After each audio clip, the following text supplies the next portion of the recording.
Let's start with Team Canada. They were the first team to skate today in Montreal, and look at the lines they trotted out in practice. Sam Reinhart on the left with McDavid and Marner as one line. Then Mark Stone playing with the two Nova Scotians, Crosby in the middle and McKinnon on the right. That's maybe one of the few guys that Nate McKinnon will defer from playing center for.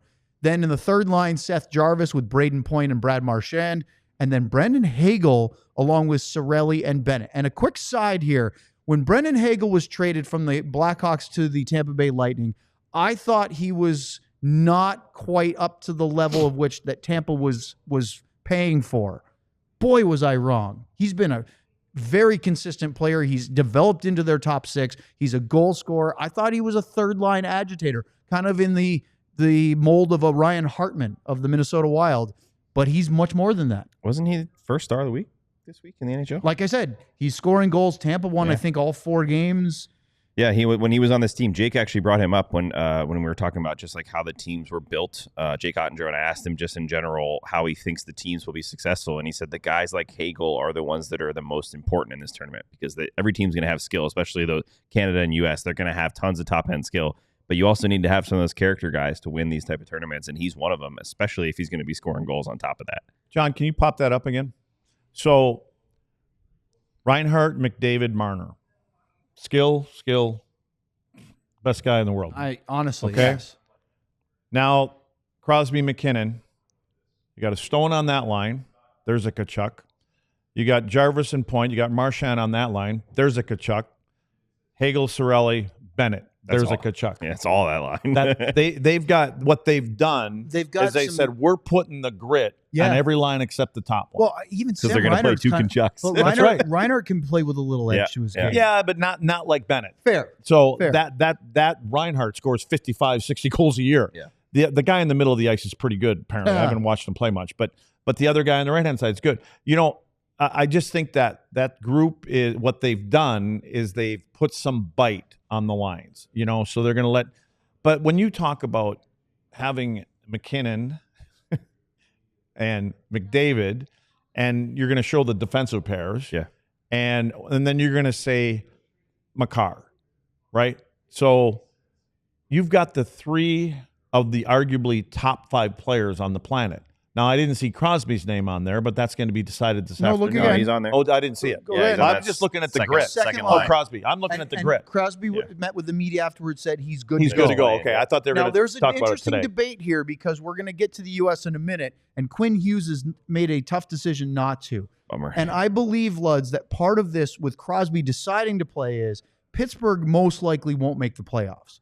So the risk to the Penguins, if let's say Crosby pushes guts through this tournament and then has to miss some time for Pittsburgh, is considerably less as far as their playoff chances than Quinn Hughes with the Vancouver Canucks. Do you agree with that? Yeah, but I think that this is big to these guys. This is important. Agreed. But the playoffs are more important. So when you talk about Hughes deciding not to, Vancouver believes that they're going to be a playoff team. They should. And I have no idea if they've had conversations, but I think the players today and Quinn Hughes being, you know, their leader on that team knows that he needs to be as close to 100% when the playoffs start for his organization, the people of Vancouver, the people that pay him, his teammates, most importantly, to be 100%. And like you said, Crosby's not going to be in the playoffs this year. So he wants to play with McDavid. I think McDavid wants to play with him. Unless he's on the Avalanche. Well, yeah. Well, that's oh, stop it. Yeah. That's not happening. That's what I think. I think even as far as Pietrangelo, he pulled the plug on this a couple weeks ago. And then there's Doughty. Doughty's like, nope, I'm going to play. Go ahead and throw up those D as we go ahead. Continue. Well, and what I was going to say is Drew Doughty. Those what? Doughty's different. Those defensive pairings. When you see Drew Doughty on here, and they don't even know what his role is going to be. He's played what, a half dozen games, 10 games maybe Not since even. he's come No, back. Like 4. 5, 6, okay. I think. So 6. So he's going to come in, and I think that from the standpoint of LA, knowing the kind of competitor that he is, they're like, yeah, go play. We want you to get in. And he's playing 20. He comes back and he's played what, 5 games? 6. He's playing 25 minutes a night. I heard probably the same podcast that Sam listened to driving in here. They were talking about on, Elliot Friedman's podcast was talking about the motivation for Doughty to come back when he did was to try to get himself ready for this tournament. Yeah, and I would think that the organization is saying the same Pietrangelo. thing. Instead of taking a little time off, he doesn't look the same Doughty in the couple games that I seen him play. We saw him play the other night, but he's not the same guy. But he's going to compete, and if anything, he's going to drag guys, not that they need to, into the fight in this thing here because he'll be playing like he normally does. There's a chance with Doughty he might have taken a little bit longer, maybe targeted after the break to get himself fully up to speed. Who's their 7th D man? The 7th D is Travis Sanheim. Yeah, and but Doughty's not going to let him take him out. That's what I'm wondering. I was going to ask you, do sevens play a lot in these type of tournaments? What do you think about Doughty being picked to fill in for Pietrangelo over Chris Tanev, over Mackenzie Weegar? Some pretty good name guys. Not taken. Okay, so and Sanheim, is Sanheim the guy that's not going to play, but they think maybe for the Olympics he might be a guy? Who on that group that we're looking at right here has as much passion and compete in them every shift than any of those guys there? Yes, Makar dances every shift. Theodore dances every shift. Morrissey gets up and down the ice. Parayko doesn't play with a ton of grit. Doughty cares. He's going to be. He's infectious the way he plays the game. And so I think he brings that to the whole team, which is why they would want him. And I think he bleeds red and white.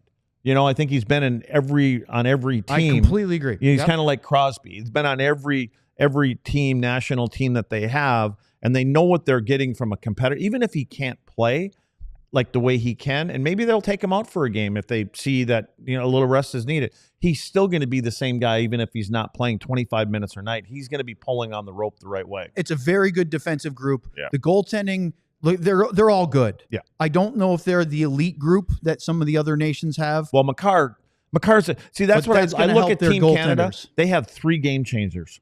They have 3 guys that can win a game by themselves. McDavid, Makar is clearly the first 2, and Nathan McKinnon. They have 3 game changers on that team. That's insane. But it is, but they may need that. Well, check this out. They did power play work today. The power play is ridiculous. This is something. First power play unit, Cale Makar with McKinnon and McDavid, Sam Reiner in the middle, and net front, Sidney Crosby.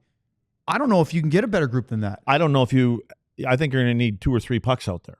That's the thing that I was saying. There's not enough pucks for him to make plays for these guys. It'll be interesting. They're either going to get pissed off because someone didn't give them the pass, or they're going to continue to pass it to each other all the time and not shoot the puck. They're going to they're waiting for a highlight reel goal. Well, the second group, you've got Theodore, clearly good enough to run the power play. I thought it was interesting that Morrissey gets a spot. They go 2 defensemen because they could put Brad Marchand out there, but they don't. They go with Morrissey, then Braden Point and Marner, and then, of course, Mark Stone net front. That's obvious. And Morrissey's the guy. I mean, where would you put Marchand out there? Morrissey's the guy that brings it up the ice with Theodore. I completely agree, but I thought it was interesting because you're not going to take Stone off ahead of Marchand. No chance. No. Right? Yeah. No. And they're not going to play Marchand over Point. And you're not taking Point and Marner off there. So those are 2 really good righty shooters in those 2 power plays right smack in the middle, Reinhardt and Point.